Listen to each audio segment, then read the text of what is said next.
नमस्कार। चित्तौड़ दर्शन में आज समाचार में पुनः आप सभी का स्वागत है। नजर डालते हैं आज के समाचारों की ओर। महाप्रयाग में चल रहे महाकुंभ में शनिवार को राजस्थान सरकार रही।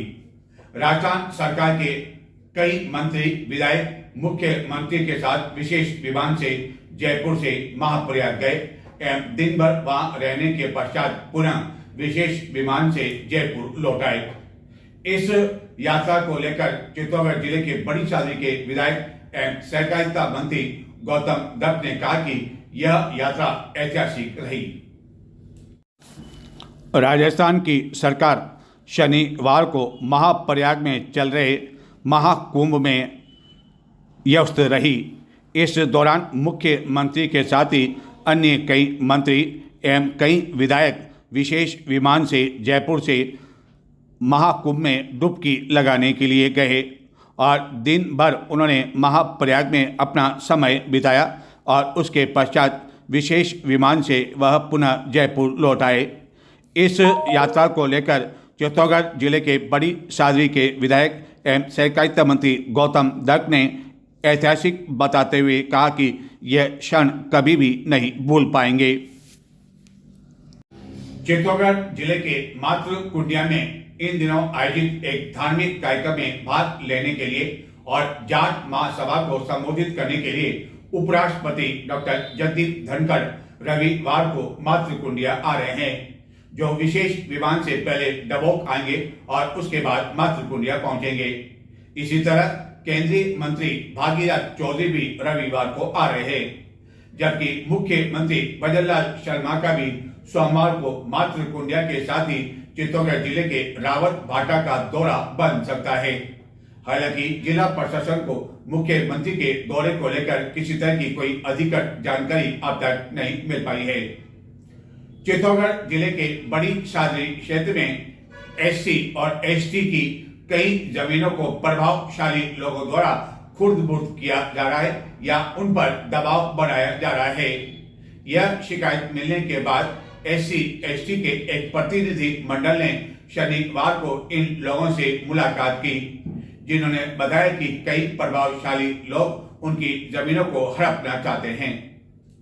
बड़ी सादरी क्षेत्र में करजू चौराहे जो यहाँ चौराहे हैं करजू, यहाँ पर बड़ी आबादी है, सभी लोग यहाँ निवास करते हैं।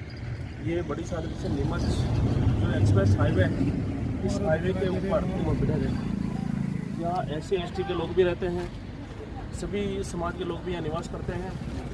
यहाँ पर पिछले कई वर्षों से पन्नालाल जी रेगर और इनके दो भाई हैं, ये कई वर्षों से यहाँ निवास करते हैं। बीच में अभी 2013 से पहले इनके नाम पे 91 चल रहा था। अभी 2013 के बाद कुछ भूमाफिया और अधिकारियों की मिलीभगत से यहाँ के आरआईजी नंबर जो बिला नाम थे उसको हटाकर यहाँ किसी अन्य दूसरी जगह जो जमीन थी। दिल्ली में आखिरकार आप सरकार का जो किला है वह ढह गया और निवर्तमान मुख्यमंत्री चौथी पारी खेलने में सफल नहीं हो सके और लगातार 3 बार वह सरकार बनाने में जो कामयाब रहे, भारी बहुमत भी लगातार मिला, लेकिन आखिरकार 27 वर्षों बाद भाजपा ने दिल्ली विधानसभा पर कब्जा कर लिया। भाजपा की इस जीत को लेकर चित्तौड़गढ़ में सांसद सीपी जोशी के नेतृत्व में कार्यकर्ताओं द्वारा कलेक्ट्रेट पर आतिशबाजी की। इससे पूर्व सांसद के निवास पर भी कार्यकर्ताओं ने भाजपा की जीत पर जमकर नारेबाजी की। भाजपा की इस जीत को लेकर सोशल मीडिया पर शनिवार दिन भर कई तरह की जानकारी वायरल की जाती रही। कई तरह के यंग भी वायरल करने के साथ ही लोग उन्हें ट्रोल करते रहे। पहले हम आपको बताते हैं कि चित्तौड़गढ़ में आखिरकार किस तरह भाजपा ने मनाया जश्न, और उसके बाद बताते हैं कि आखिरकार भाजपा में जो आपकी हार हुई, भाजपा की जो जीत हुई और आपकी जो हार हुई, उसको लेकर क्या चलता रहा सोशल मीडिया पर।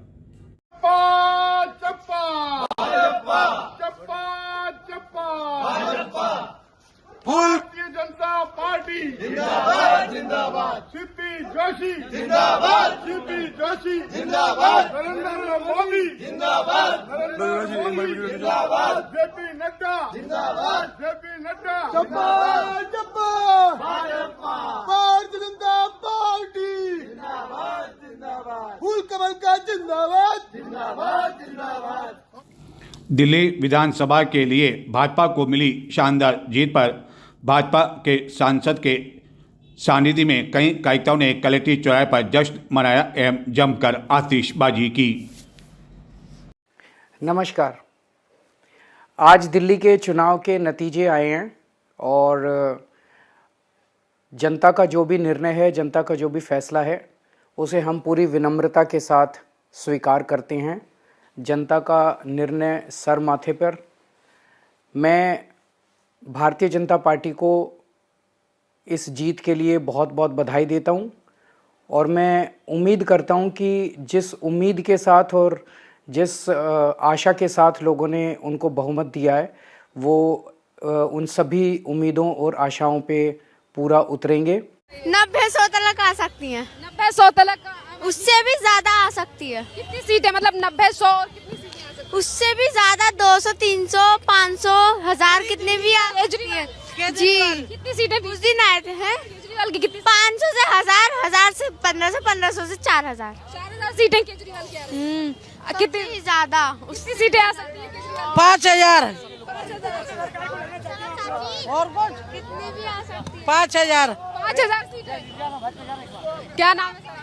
यहाँ केजरीवाल जीत गया दिल्ली में। कितनी सीटें आ रही हैं? 70 में से 74 सीटें केजरीवाल की है। 70 में से 74 हाँ। क्या नाम है सर? 55 यस मलिक।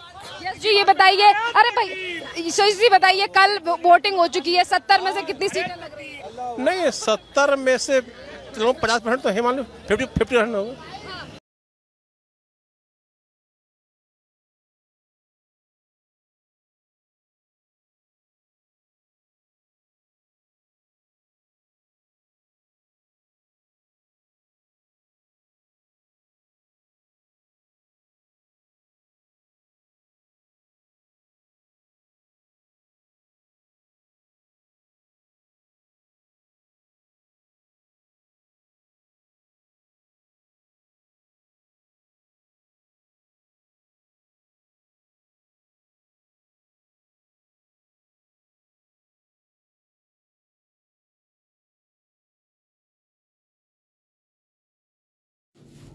दिल्ली में जिस तरह आपकी हार हुई और स्वयं मुख्यमंत्री केजरीवाल के साथ ही मनीष सिसोदिया जैसे कई बड़े नेता हार गए, उसको लेकर दिन भर सोशल मीडिया पर वायरल मैं जेल जाऊंगा कि नहीं जाऊंगा, चलता रहा। ये आपके हाथ में है। और अगर आपने कमल का बटन दबाया तो मुझे दोबारा जेल जाना पड़ेगा। तो जो लोग मुझे जेल भेजना चाहते हैं, कमल दबा देना। ठीक है, जैसा आप कहे। पूरी बाबे दिया मेर, Jatt don't care, Jatt don't care. Delhi में कांग्रेस आ गई दोस्तों, बधाई हो चाचा, चाचा हो। और अभी तो रुको, क्लाइमेक्स अभी बाकी है।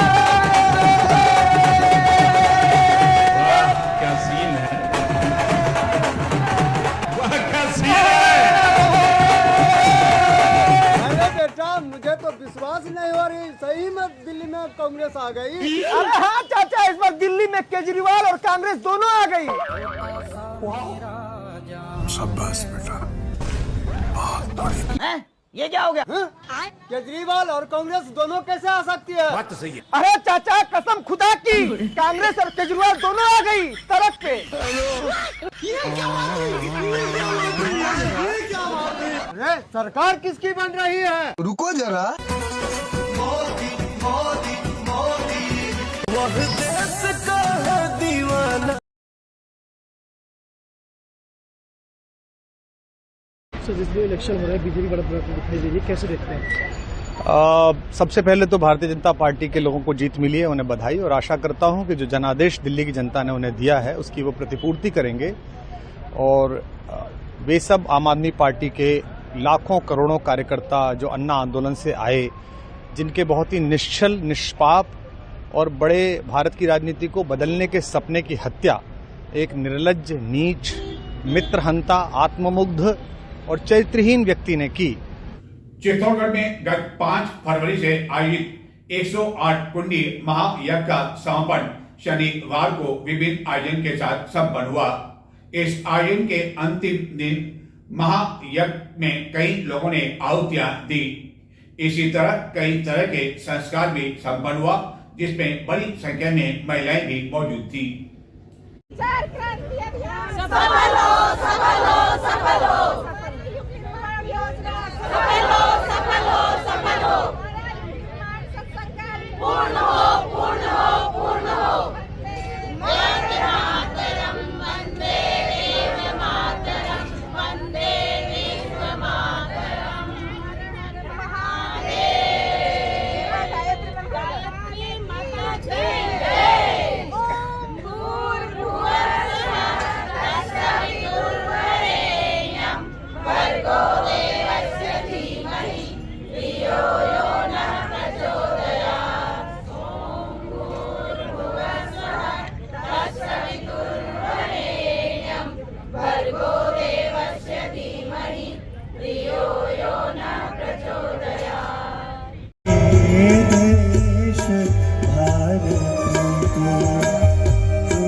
अखिल विश्व गायत्री परिवार शांति कुंज हरिद्वार के मार्गदर्शन एवं गायत्री परिवार ट्रस्ट के नेतृत्व में गत 5 फरवरी से आयोजित 108 कुंडीय गायत्री महायज्ञ के अंतिम दिन कई संस्कारों के साथ दोपहर में पूर्णाहुति दी जाकर सभी देव शक्तियों का विसर्जन किया गया। इस अवसर पर टोली नायक आचार्य सुनील शर्मा के सानिध्य में समस्त यजमान मंडल ने वैदिक मंत्रों की अनुगूंज में सर्वोत्र भद्र मंडल पर स्थापित गणपति आदि देव पूजन, गायत्री स्वतंत्र गायत्री महायज्ञ में और गुरु दीक्षा, विवाह संस्कार, गर्भवती महिलाओं के लिए पुंसवन संस्कार जैसे कई संस्कार संपन्न हुए। यजमानों ने गायत्री महामंत्र एवं महामृत्युंजय मंत्र की भी आहुतियाँ समर्पित कर इस महायज्ञ को विराम दिया। इस अवसर पर साधकों एवं श्रद्धालुओं को आहुतियाँ एवं उन्हें दीक्षित करते हुए आचार्य सुनील शर्मा ने कहा कि भारतीय संस्कृति, जिसे देव संस्कृति, ऋषि संस्कृति एवं वैदिक संस्कृति कहा जाता है, यह देव संस्कृति यज्ञ पर आधारित है। चित्तौड़गढ़ जिले के निम्बाड़ा कस्बे में इन दिनों नगर पालिका द्वारा अतिक्रमण हटाने की कार्रवाई की जा रही है और अब रविवार को निम्बाड़ा के जो मुख्य और व्यस्तम बाजार, मोती बाजार एवं अन्य बाजार है, वहां से अतिक्रमण हटाने की कार्रवाई की जाएगी, जिसको लेकर शनिवार को व्यापारियों को अपना अतिक्रमण हटाने के लिए चेतावनी दी जाती रही। अतिक्रमण द्वारा आपको सूचित किया गया है, आप दुकान के अंदर ही अपना सामान रखेंगे। ये जो बाहर आपने दुकान का सामान बार बार तो लटका रखा या रखा है, ये बिल्कुल कल आपको उठाने का समय नहीं मिलेगा। आपका सामान कल आपको उठाने का समय भी नहीं मिलेगा। नगर पालिका निम्बाड़ा द्वारा आपको बार बार अवगत किया जा रहा है अतिक्रमण की। एक और जहां निम्बाड़ा में कार्रवाई की जा रही है, वहीं दूसरी ओर चित्तौड़गढ़ में भी शनिवार को नगर परिषद के अतिक्रमण निरोधक दस्ते द्वारा चंदेरिया क्षेत्र में अस्थायी अवैध अतिक्रमण हटाने की कार्रवाई किए जाने के साथ ही कपासन चौराहे पर जो अस्थायी अतिक्रमण बने हुए थे, उन्हें भी हटा दिया गया, जिसके बाद कपासन चौराहे का अलग ही स्वरूप निकलकर सामने आने लगा है। चित्तौड़गढ़ नगर के उपनगरीय क्षेत्र चंदेरिया में शनिवार को नगर परिषद के अतिक्रमण निरोधक दस्ते द्वारा अस्थायी अतिक्रमण हटाए जाने की कार्रवाई किए जाने के साथ ही व्यापारियों को अतिक्रमण नहीं करने की हिदायत दी गई। वहीं कपासन चौराहे पर भी गत कई समय से मौजूद अस्थायी अवैध कब्जे एवं अतिक्रमण हटा दिए गए। जिसके पश्चात कपासन चौराहे का स्वरूप अलग से ही निखरा हुआ दिखाई देने लगा है। लेकिन सवाल यह उठता है कि क्या यह अवैध कब्जे हटाए जाने के बाद कुछ दिनों बाद पुनः इसी तरह यह स्वरूप निखरा हुआ दिखाई देगा या पुनः कब्जे कर दिए जाएंगे। और सबसे बड़ा सवाल यह कि चित्तौड़गढ़ के शहरी क्षेत्र में जिन बड़े व्यापारियों ने अवैध कब्जा कर रखा है और बिना नक्शे के कई मकान दुकानें बन रही है, नियमों को ताक में रखा जा रहा है, क्या उनके खिलाफ कभी कोई बड़ी कार्रवाई करने की हिम्मत जिला प्रशासन और नगर परिषद उठा पाएगा? इसको लेकर छोटे व्यापारी और ख़ास तौर पर गुमटी एवं हाथ ठेला वाले व्यवसायी उठाते रहे हैं, क्योंकि इस तरह की गाज हमेशा अतिक्रमण हटाने के नाम पर छोटे हाथ ठेला व्यवसायों आदि पर ही गिरती है। हालांकि इस कार्रवाई से यह अवश्य की स्वरूप अवश्य कपासन चौराहे का निखर कर आ गया है। चित्तौड़गढ़ सैनिक स्कूल के प्राचार्य द्वारा शनिवार को पत्रकारों के साथ हाई टी का आयोजन किया गया एवं इस दौरान सैनिक स्कूल की विभिन्न गतिविधियों के बारे में जानकारी दी गई। चित्तौड़गढ़ एवं जिले में किसी समय खाद को लेकर इतनी अधिक मारामारी रहती थी कि ब्लैक में भी काश्तकारों को खाद लेने के लिए मजबूर होना पड़ता था और खाद की लंबी लंबी कतारें लगा करती थी। कई बार तो पुलिस कर्मियों को भी लंबी कतार को व्यवस्थित करने के लिए नियंत्रण पाने के लिए कदम उठाने पड़ते थे। लेकिन अब चित्तौड़गढ़ एवं जिले में खाद को लेकर किसी तरह की कोई कमी आगामी फसल को लेकर नहीं रहेगी, क्योंकि पर्याप्त खाद जिले में उपलब्ध है। यही नहीं, चित्तौड़गढ़ में तैयार होने वाला देशी खाद अब अन्य कई स्थानों पर माल गाड़ी से भिजवाया जाने लगा है। एक समय वह था जबकि किसानों को खाद लेने के लिए काफ़ी अधिक मारामारी का सामना करना पड़ता था। दिन भर लंबी कतार में खड़े रहने के बावजूद कई काश्तकारों को बैरंग लौटने के लिए मजबूर होना पड़ता था और खाद के लिए भी निर्धारित कोटा आवंटित किया जाता था। लेकिन अब स्थिति यह है कि आगामी फसल को लेकर किसी तरह की खाद की कोई कमी रहने की संभावना दिखाई नहीं जान पड़ती है। चित्तौड़गढ़ जिले में बड़ी मात्रा में देशी खाद भी तैयार होता है, जो कि इन दिनों चंदेरिया रेलवे स्टेशन से माल गाड़ी से विभिन्न रैंक के माध्यम से अन्य कई जिलों आदि स्थानों पर भी भिजवाया जा रहा है, क्योंकि चित्तौड़गढ़ में इसका काफ़ी अधिक उत्पादन इस वर्ष हुआ है। एक और काश्तकारों को जहाँ किसी भी तरह देशी खाद के लिए इस वर्ष परेशानी का सामना नहीं करना पड़ेगा और न ही लंबी कतार में खड़ा रहना पड़ेगा और न ही उन्हें केवल 1-2 कट्टे ही मिल पाएंगे, बल्कि अब उन्हें यूरिया खाद के लिए भी किसी तरह की कोई परेशानी नहीं उठानी पड़ेगी और पर्याप्त देशी एवं यूरिया खाद मिलने से उनके उत्पादन पर भी इसका असर पड़ेगा और उम्मीद की जा रही है कि उत्पादन उनकी उम्मीद से भी अधिक हो सकता है। चित्तौड़गढ़ के चंदेरिया रेलवे स्टेशन पर इन दिनों माल गाड़ी से बड़ी मात्रा में यूरिया खाद आ रहा है और इस यूरिया खाद को यहाँ से अन्य कई जिलों में भी भिजवाया जा रहा है, क्योंकि यूरिया खाद की इतनी अधिक आवक इन दिनों आ रही है, जिसके कारण यह यूरिया खाद कई ट्रकों के माध्यम से विभिन्न स्थानों पर इन दिनों भिजवाया जा रहा है और इस कार्य में 100 से भी अधिक श्रमिक इन दिनों यूरिया खाद को ट्रकों के माध्यम से विभिन्न स्थानों पर भिजवाने में लगे हुए हैं।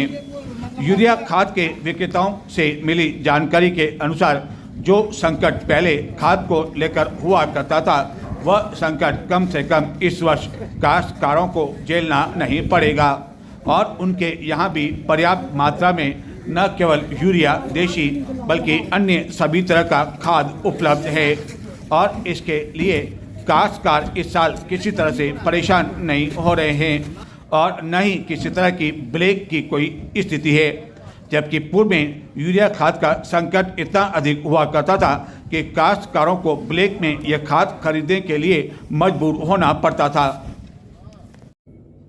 चित्तौड़गढ़ के कई निजी शिक्षण संस्थाओं एवं सरकारी शिक्षण संस्थाओं में कई नाबालिग जो कि छात्र यहाँ अध्ययन करते हैं, वह अपने दुपहिया वाहन लेकर आते हैं, लेकिन उसे कभी भी दुर्घटना हो सकती है, क्योंकि यह जो नाबालिग वाहन चालक है, जो छात्र हैं, वह कई बार मुख्य मार्गों से गुजरकर अपने स्कूल पहुंचते हैं। इधर श्री गंगानगर के जिला कलेक्टर द्वारा इस तरह की स्थिति श्री गंगानगर में भी देखते हुए वहां एक विज्ञप्ति जारी कर ऐसे निजी शिक्षण संस्थाओं को पाबंद किया गया है कि वह ऐसे छात्र छात्राओं को दुपहिया वाहनों से आने से रोकें और ऐसा नहीं करने पर संस्था प्रधान के खिलाफ कार्रवाई की जाएगी। क्या चित्तौड़गढ़ में भी जिला प्रशासन इस तरह की कोई पहल करेगा? क्षमा करें, यह आदेश श्री गंगानगर के जिला कलेक्टर द्वारा नहीं बल्कि मुख्य जिला शिक्षा अधिकारी द्वारा समस्त सरकारी एवं निजी शिक्षण संस्थाओं को जारी किया गया है, जिसमें कहा गया है कि कई बच्चे जो कि नाबालिग है वह दुपहिया वाहन लेकर स्कूल आ रहे हैं और अब ऐसा होने पर संबंधित संस्था प्रधानों के खिलाफ कड़ी कार्रवाई की जाएगी। चित्तौड़गढ़ में भी कई ऐसी निजी शिक्षण संस्थाएं हैं जहां की अध्ययनरत छात्र जो कि नाबालिग है और जिनमें छात्राएं भी शामिल है, वह अपने दुपहिया वाहनों से स्कूल आती जाती है, जबकि कई शिक्षण संस्थाएं ऐसी है जिसके लिए विद्यार्थियों को मुख्य मार्ग और हाईवे से होकर गुजरना पड़ता है, लेकिन इसके कारण कभी भी कोई बड़ी दुर्घटना हो सकती है। अभिभावकों को भी पता है कि इसके कारण कोई हादसा हो सकता है। संस्था प्रधानों को भी यह जानकारी है कि कई बच्चे जो कि नाबालिग है वह दुपहिया वाहन लेकर स्कूल आते जाते हैं, लेकिन उनके द्वारा कभी भी ऐसे बच्चों को न तो टोका जाता है और न ही वाहन आने के लिए रोका जाता है। उम्मीद है कि इस तरह का कदम शिक्षा विभाग या जिला प्रशासन द्वारा चित्तौड़गढ़ में उठाया जाए। चित्तौड़गढ़ कोतवाली पुलिस द्वारा दुपहिया वाहनों के साथ ही चौपहिया वाहनों के खिलाफ कार्रवाई की गई। ऐसे वाहन जो कि बिना नंबर के थे एवं जिन पर 2 से अधिक सवारियां थी, उनके खिलाफ कार्रवाई की जाकर चालान बनाए गए। पुलिस की इस कार्रवाई से वाहन चालकों में हड़कंप मच गया और वह अन्य मार्ग से आते जाते हुए दिखाई दिए। निजी शिक्षण संस्थाओं में दुपहिया वाहनों से आने वाले नाबालिग विद्यार्थियों के खिलाफ कोई कार्रवाई नहीं की जा रही हो, लेकिन कोतवाली पुलिस चित्तौड़गढ़ के बाहर ऐसे वाहन चालकों के खिलाफ कार्रवाई की गई जो कि बिना नंबर के संचालित हो रहे हैं या जिन दुपहिया वाहनों पर 2 से अधिक सवारियां बैठ रही है। 2 से अधिक सवारियां बैठने से कभी भी कोई हादसा हो सकता है। इसी तरह कई चौपहिया वाहनों के भी खिलाफ कार्रवाई की गई एवं ओवरलोडिंग वाहनों के खिलाफ भी कार्रवाई की गई। पुलिस की इस कार्रवाई से कई वाहन चालक दूर से ही पुलिस कर्मियों को देखकर अन्य वैकल्पिक मार्ग से आते जाते हुए दिखाई दिए, लेकिन जिन वाहनों पर बाकायदा नंबर प्लेट लगी हुई थी और 1 या 2 जने बैठे हुए थे, वह आराम से पुलिस कर्मियों के सामने आते जाते हुए दिखाई दिए। चित्तौड़ दर्शन का भी आपसे आग्रह है कि आप भी यातायात नियमों का पालन अवश्य करें। नजर डालते हैं कुछ अन्य समाचारों की ओर, लेकिन संक्षिप्त में देखते रहे चित्तौड़ दर्शन। और चित्तौड़ दर्शन चैनल को अब तक आपने सब्सक्राइब नहीं किया हो तो आज ही सब्सक्राइब करें, शेयर करें, लाइक करें। जैन प्रोफेशनल ओलंपिक एवं क्रिकेट का उद्घाटन सांसद सीपी जोशी द्वारा दीप प्रज्वलित कर किया गया। मुख्य संयोजक डॉक्टर अरविंद सांकला ने बताया कि समारोह में अन्य कई अतिथि भी मौजूद थे। 2 दिवसीय इस आयोजन में 12 टीमें भाग ले रही है। क्रिकेट के अलावा बैडमिंटन, टेबल टेनिस, कैरम, शतरंज आदि अन्य प्रतियोगिताएं भी इस दौरान आयोजित की जाएगी। केंद्रीय आवासन और शहरी कार्य मंत्रालय की ओर से स्वच्छता 2024 मार्च के पहले सप्ताह में होगा। इससे पहले स्वायत्त शासन विभाग की ओर से अपने स्तर से किए गए स्वच्छता सर्वेक्षण पी सर्वे का परिणाम जारी कर दिया गया और टॉप 10 में भी चित्तौड़गढ़ को कोई स्थान नहीं मिल सका। हालांकि इसके लिए जगह जगह वॉल पेंटिंग की जा रही है, लेकिन शहर के प्रमुख नालों और नालियों का यह हाल है कि गत कई समय से इनकी सफाई नहीं हो पा रही है, जबकि विभिन्न वार्डों में भी नालियों का यही हाल है। चित्तौड़गढ़ जिले की बड़ी सादड़ी के रतनपुर ग्राम के ग्रामीणों ने ग्राम पंचायत रतनपुर के गठन की मांग को लेकर उपखंड अधिकारी बड़ी सादड़ी को ज्ञापन सौंपा, जिसमें कहा गया कि रतनपुर ग्राम पंचायत पिंड में आता है, जिसके कारण उन्हें परेशानियों का सामना करना पड़ रहा है। चित्तौड़गढ़ के सांसद सीपी जोशी की अनुशंसा पर केंद्र सरकार की खेलो इंडिया योजना के अंतर्गत 4 करोड़ 50 लाख रुपए की लागत से चित्तौड़गढ़ के इंदिरा गांधी स्टेडियम में स्वीकृत मल्टीपर्पज इंडोर हॉल का शनिवार को सांसद सीपी जोशी ने अवलोकन किया। केंद्रीय नारकोटिक्स ब्यूरो यानी कि CBN की चित्तौड़गढ़ यूनिट ने 502 किलो डोडा चूरा जब्त करने में सफलता हासिल की। यह सफलता तुम्बड़िया गांव में दबिश देकर मिट्ठू लाल गाड़ी के बाड़े में खड़े वाहनों से बरामद की गई, जो कि 24 कट्टों में भरा हुआ था। हालांकि तस्कर इस दौरान गिरफ्तार नहीं किया जा सका। चित्तौड़गढ़ जिले की कोतवाली निम्बाड़ा पुलिस द्वारा नाकाबंदी के दौरान एक वाहन से 53 किलो से अधिक अवैध डोडा चूरा जब्त कर 4 अभियुक्तों को गिरफ्तार कर लिया। इन अभियुक्तों से इस डोडा चूरा के बारे में अग्रिम पूछताछ की जा रही है। चित्तौड़गढ़ जिले की कोतवाली निम्बाड़ा थाना पुलिस ने अवैध मादक पदार्थों के खिलाफ कार्रवाई करते हुए 53 किलो 660 ग्राम अवैध डोडा चूरा जब्त कर 4 आरोपियों को गिरफ्तार कर लिया।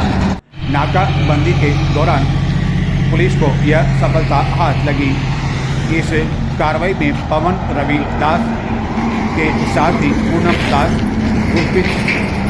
को गिरफ्तार कर लिया। तो ये थे आज के समाचार। अब मुझे आगे दें। नमस्कार।